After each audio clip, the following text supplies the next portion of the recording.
Hey everybody, today we're talking about The Flash by Mark Waid. This is volume 1.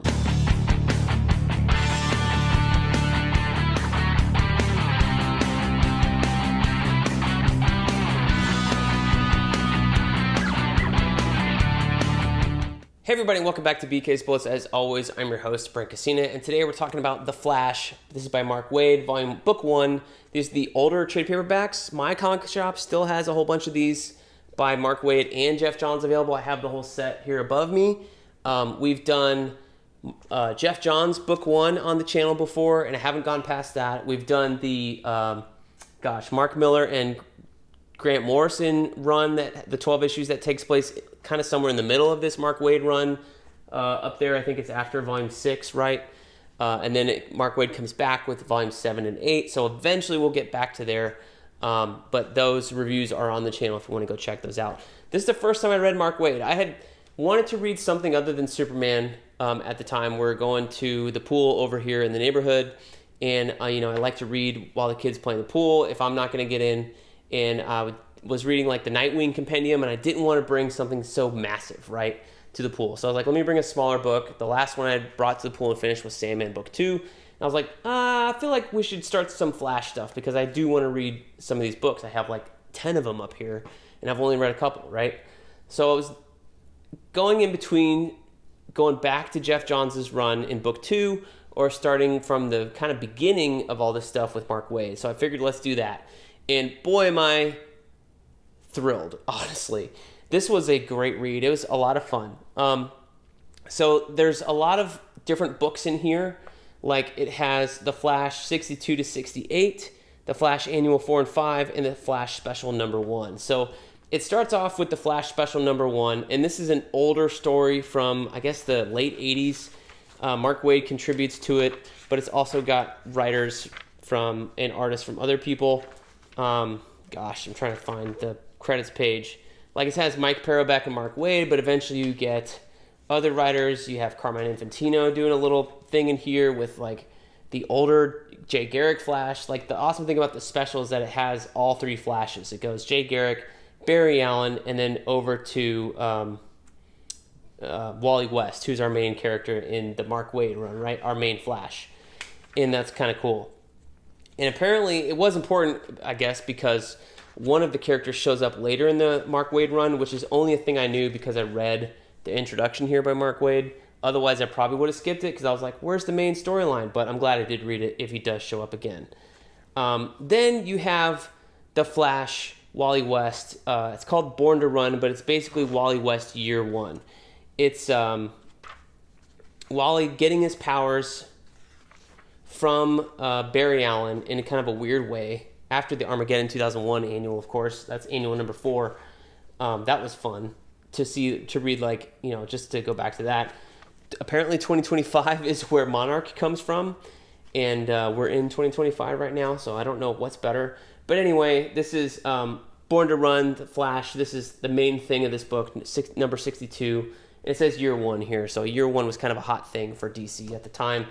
You had Batman year 1, year 2, and year 3, and so I guess you have Flash. This is Wally West year 1. Not to be confused, there is another year 1 by Joshua Williamson later on in the Rebirth era that's like a revamped Barry Allen one. We'll get to that much later, but that Williamson run's also awesome.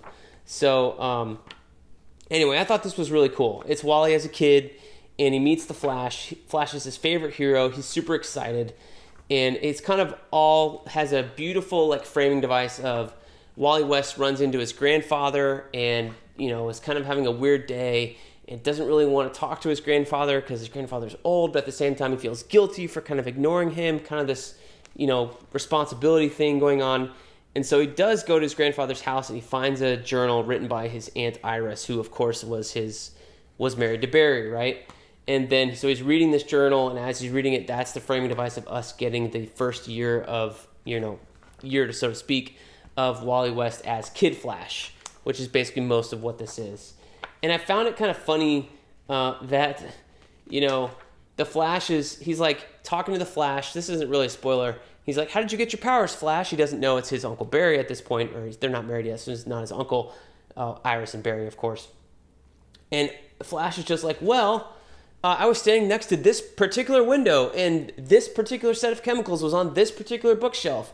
And then I stood back, and all of a sudden, lightning crashed, and I got my powers. And then, boom, same thing happens to Wally, like literally. It's such a Silver Age thing, but Mark Waid managed to make it kind of coincidental, and then later on in the run starts asking the question of, was it a coincidence? Was it an accident? Or did Flash Baryon somehow actually make the lightning strike that day to give Wally his powers? It's one of the things that his grandpa, Ira, who's apparently like a Nobel Peace Prize winning scientist, is kind of questioning later in the run. But it's awesome. It establishes that, Wally's got to eat a lot to stay healthy and have his energy and things like that. But I really, really love the year one Born to Run storyline. It was so much fun, honestly. And then we jump into like some more modern Flash stuff. You have this storyline with Aquaman being kind of mind controlled by one of his villains, and Flash is on a cruise and all of a sudden gets pulled into this adventure with Aquaman. It has this weird thing with Abracadabra where you're going to like the far-flung future in the 4,000 years, and turns out Abracadabra is like a freedom fighter instead of a crazy villain, but he's been sent back to our time because of his craziness. It's like a two-parter. That's fun. A lot of the art here is done by Greg LaRocque, who I had never read anything before. And at least at this point in time, we're not really getting to the Humberto Ramos or the Mike Wieringo stuff. That comes a little bit later in the run. And we're still dealing with the artist who, I think Greg LaRocque did a lot of the William Messner Loeb stuff that's in, I think there's two omnibuy of that out right now. Haven't ever read any of that, but I know he was that artist on that era, and so I guess he crosses over. Then you have like an Eclipso annual in here, and that's got some interesting art by Travis Charest. That's fun. For some weird reason, they don't put the cover of that annual here. They put it in front of that other issue with Abracadabra. But that's got some, early Travis Charest here with, I didn't realize this character in the later seasons of the Flash CW show was actually based on this guy, even though there's nothing in this to really establish that character. What's it? I can't even remember his name. Chumley, whatever. But they don't call him that in the TV show. He has his own name, right? Interesting thing with the Rogues, like Golden Gliders here. Apparently, Captain Cold is gone or dead, and there's a new Captain Cold, but he's her boyfriend, not her brother. He's called Chilblain, and I believe that was also Killer Frost's boyfriend in the later issues or seasons of the Flash TV show. So I'm piecing all these things together as we go. That's kind of the fun of reading it, seeing what they pulled from. But yeah, I think this last Eclipso issue was kind of so-so. But I'm excited to read more based on the fact that Mark Waid did such an awesome job here with the Born to Run Wally West Year 1 storyline. It was a lot of fun to read. So yeah, we're going to start reading some more Flash, some Mark Waid, and I guess we'll catch back up with Jeff Johns probably by the end of the year in 2025. And then hopefully we'll move on from there, and I get to talk to you about my favorite Flash stuff I've ever read so far, which is the Joshua Williams stuff, which is, I've got, 17 volumes of that? So it's an immense run. But yeah, this was great. Go seek it out. If you haven't read Born to Run, it's in here. It's awesome. Go check it out. Thank you guys for watching. Let me know what your favorite Mark Waid story Flash of all time is. And we'll see you guys next time in the Funny Pages.